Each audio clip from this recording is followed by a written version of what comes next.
luar biasa. Beliau menyempatkan dan saya juga nggak menyangka. Saya nggak bisa ngomong, tenggorokannya lubang, dan dia seorang konsultan itu modalnya suara, betul ya? Di mana-mana seminar-seminar butuh suara, tapi Tuhan izinkan.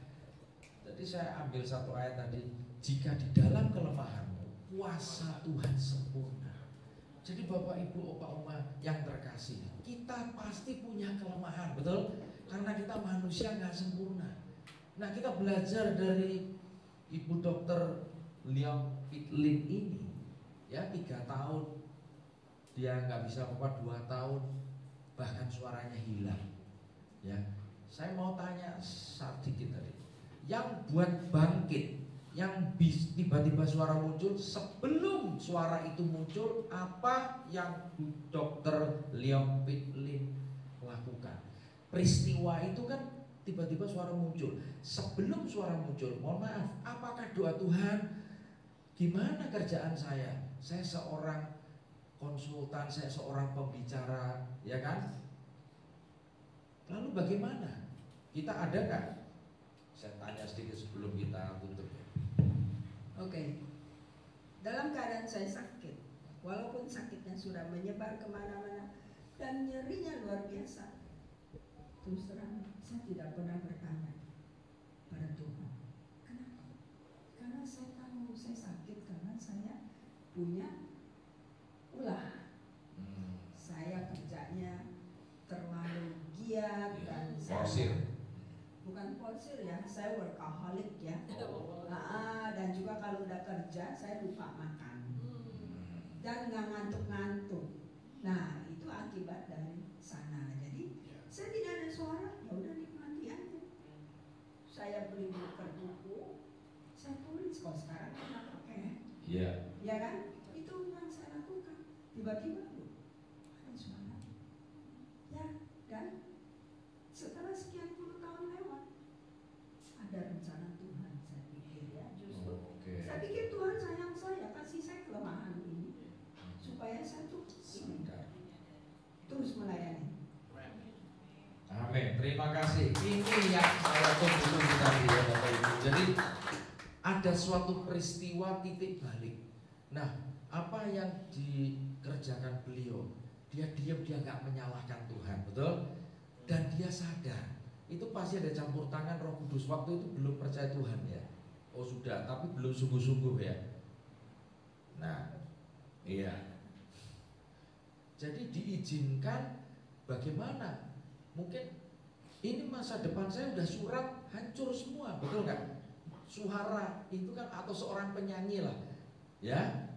Demikian juga kisah seorang pesepak bola yang dulunya Julio Iglesias, yang sekarang kita tahu dia seorang udah meninggal, dia seorang penyanyi yang terkenal. Dia dulu seorang pesepak bola dan cita-citanya mau jadi Pele. Terjadi kecelakaan berat, dia lumpuh total dan dia kubur masa depannya untuk menjadi pemain sepak bola. Tapi bagaimana Tuhan mengubah? Ketika di rumah sakit, seorang perawat membawakan gitar. Apa reaksi pertama ini? Untuk apa? Saya nggak bisa musik. Saya nggak suka. Hobi saya sepak bola. Masih mengeraskan hati. Ya, tapi dengan tekun perawat itu coba tidak ada salahnya. Siapa tahu dengan belajar menyanyi, bergitar bisa menghibur.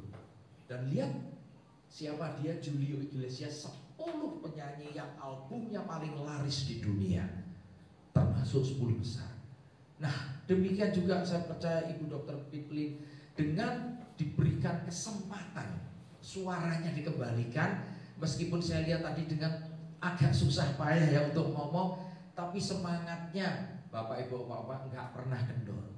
Artinya dia mau membagikan ayat-ayat yang memberi kekuatan. Disinilah tujuan kita, untuk kita berbagi, untuk kita memberi motivasi dan semangat. Kita semua punya masalah, sakit, penyakit. Jangan pernah menyerah, betul? Justru di dalam kelemahan, penderitaan, kesulitan, kesusahan, ada hikmahnya, ada rencana Tuhan yang besar. yang sedang Tuhan siapkan bagi Ibu Dr. Leong Pitlin, termasuk Bapak Ibu Saudara yang ada di tempat ini. Ya, ketika kita fokus kepada Tuhan, ketika kita tidak terus-menerus melihat kelemahan kita, ya, Dr. Pitlin tahu kelemahannya di sini. Padahal ini modalnya. Disinilah proses untuk terus bergantung dan mengandalkan Tuhan. Ya, perjuangan loh. Saya lihat kita kena sakit tenggorokan aja, suara aduh gak berani saya ngomong, gak berani. Tapi beliau dilubangi Bapak Ibu yang berisiko, ya mohon maaf ya, virus, bakteri, udara bisa saja masuk, tapi dia kesampingkan.